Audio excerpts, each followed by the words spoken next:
What's up, guys? So, on this particular video, we'll be discussing about Goa in the month of August 2025, what you should be expecting in terms of the weather, the road condition, the places that you should be visiting, the kind of gear that you need to have, the amount of rainfall that you should be expecting in Goa in August, and most of all, what you need to be packing for your trip to Goa in the month of August 2025.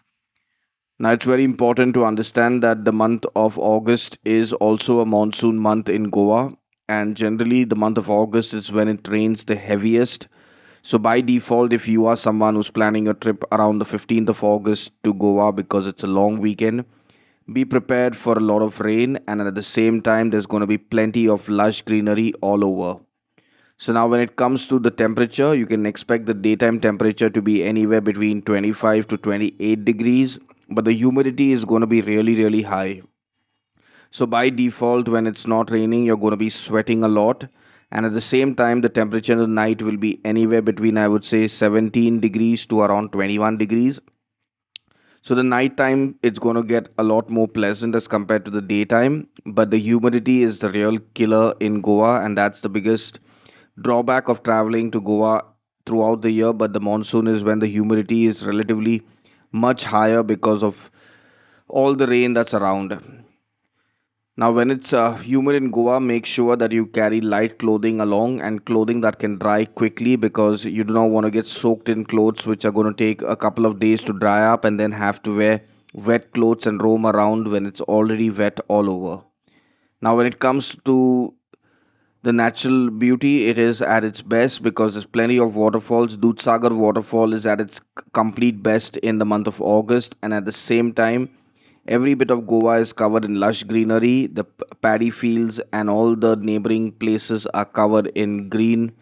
But at the same time, you need to be very vigilant so that you do not enter into any of these areas because it can be a little bit slushy, and at the same time, you might sink into the loose soil. Now remember, the road condition to Goa is relatively very good. The highways are very well made, but flooding is possible at places.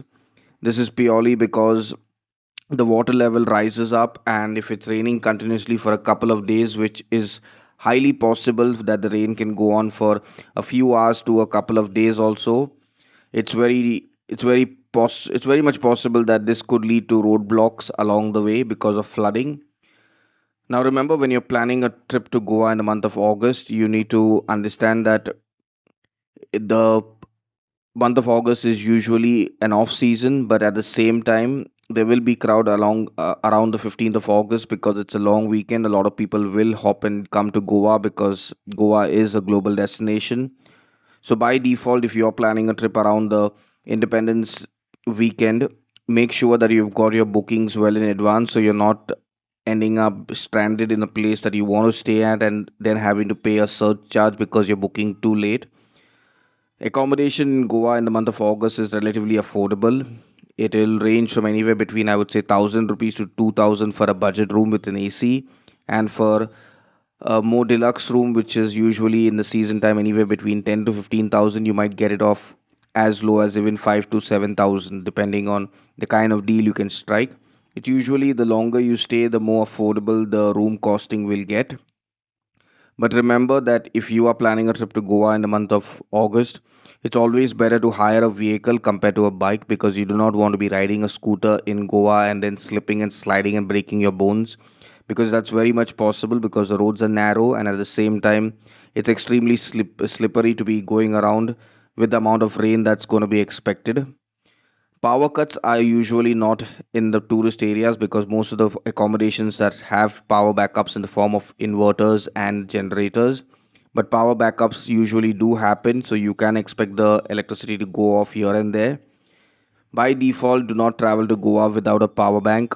A 10,000 mAh power bank should suffice per person, but if you are in a group, make sure that everybody is carrying their own power bank so nobody becomes a parasite for you and sucks on your power bank, because that's the real bummer.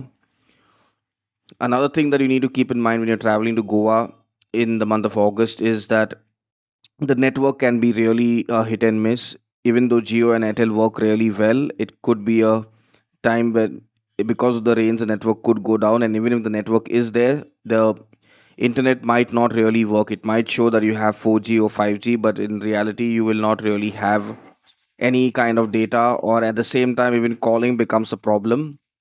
Hence, the best thing is when you're staying, make sure that you're staying at a place which has Wi Fi and strong Wi Fi. So, by default, you can stay connected.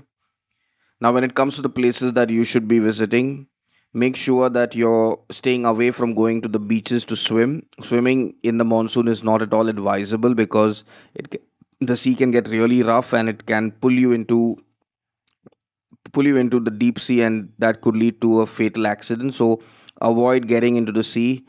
There are lifeguards who will prevent you, but even if you go to a beach which has no lifeguards or the lifeguards are busy or whatever, do not be foolish because it's your life which is at stake.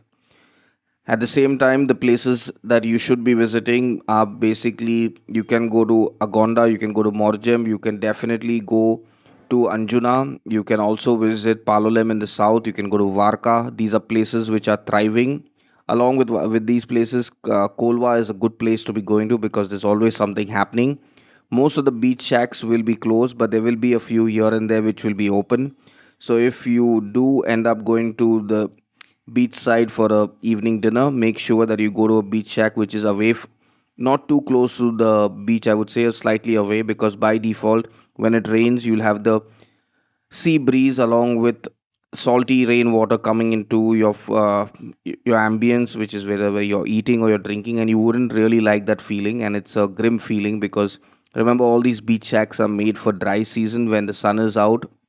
So by default they'll just put some plastic sheets to cover the rain, but that's not good enough because the rain and the wind is really strong in Goa during the month of August, which will cause a lot of problems. So by default, just avoid going to a beachside shack, especially when it's raining really heavily. Now, when it comes to what are the activities that you can do, you can definitely go for a spa. You can go for a couple of yoga retreats if you want. You can also visit the museums, you can visit the beaches, you can play on the beaches, but you shouldn't enter into the water because that's where it gets really tricky and dangerous. Now, for someone who is planning on going to Goa in the month of August, do not expect the same kind of vibe that you expect in the month of December or January. There are places in the north of Goa where there will be parties happening, but most of these parties will be indoor and they will be limited in terms of they'll only be happening in the shack or at a beach restaurant. So do not expect anything over the top in the monsoon months because it is off season. Now, for all those who are planning on self driving, it is extremely safe to self drive to Goa in the month of August. Just make sure that you have anti fog lights so that when you're driving in the night or when there is heavy rainfall, your visibility is not hampered. And at the same time, always keep your GPS on and drive. Having a combination of Vodafone, Geo, and Airtel is the best way to travel around Goa. So, when you're planning on going there, make sure you have at least two out of three networks, if not all three, because that's the best way to get around. Because there are parts which have only Vodafone network, there are parts which have only Geo, and there are some parts which have only Airtel, and that is what Goa brings to you. Over and above this, you will have a lot of fun in Goa. Just make sure that you have a good amount of rainwear with you. Carry an umbrella and a raincoat per person because just an umbrella or just a raincoat is not going to suffice because it rains so heavily that you're going to get drenched. A pair of Crocs is the best footwear that you could have in Goa. Just make sure that your Crocs have good grip and are not slippery because if you bring counterfeits of Croc, the fake ones, you're going to slip. You might end up having a serious injury. Get whichever footwear you have which are with a good grip so that you're not going to be sliding and slipping around. And at the same time, the clothes that you bring light clothing which can dry really quickly because you are definitely going to get wet. But so when you get wet, you can dry up fast. Carry a couple of I would say towels. Even though your hotel will provide you a towel, carry a couple of towels in case you need one to dry yourself up during the daytime. You can use that. Now, other than this, carry insect repellent because that's a must have in Goa in the monsoon. Over and above this, UPI and I would say online payments are readily accepted everywhere in Goa, so you shouldn't have a problem with that. A budget for a week should be anywhere between 15 to 20,000 per person, depending on the kind of accommodation you're planning. So now, till our next video about Goa, stay safe, stay happy, and stay blessed.